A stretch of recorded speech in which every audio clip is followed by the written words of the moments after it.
Hai, saya Kelly, Agronomist Crop Power. So, kita sekarang berada dekat kebun Tibun, variety DC 777 Black Steel. So, jom sama-sama kita hari ini tengok apa kelebihan kita tanam DC 777. Jom. DC 777 ini kita boleh tengok close up dekat sini. Food setting dia sangat tinggi. Bila food setting yang sangat tinggi, kita memang recommendkan untuk pakaikan calcium boron. Kalau calcium boron yang tak cukup, dia akan mempunyai macam isu-isu yang buah you akan jadi macam bowling. So, untuk mengatasi yang masalah macam ni, senang saja kita pakaikan calcium boron, iaitu macam 3 hingga 4 hari kita spray 1 kali.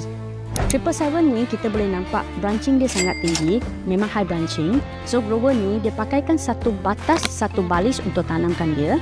So, since sekarang sudah start fruiting, so dia dah tukarkan kepada 12, 12, 17 untuk fokuskan kepada yang buah. So, kita boleh nampak dekat sini buah dia semua lulus dan juga memang dark green. Kelebihan yang seterusnya, kita boleh nampak yang fruit setting DC 777 ini, dia starting daripada bawah sampai ke atas masih keep fruiting. Sebab ada certain variety, dia akan keep start fruiting daripada pertengahan sini. Tapi start daripada bawah, you boleh nampak fruit setting dia dekat bawah pun ada mayada.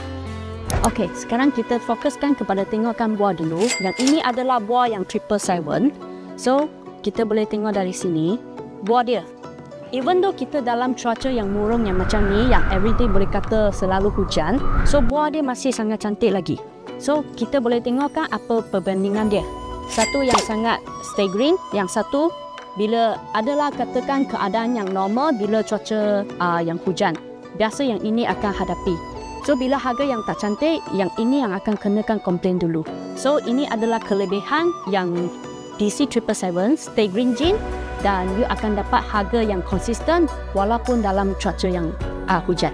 Itulah kelebihan dan juga tips-tips penanaman untuk yang DC 777 ini. So, anda di luar sana boleh alami sendiri keunikan dan juga kelebihan untuk yang DC 777 Black Steel melalui Crop Power. Kita jumpa lagi. Bye-bye.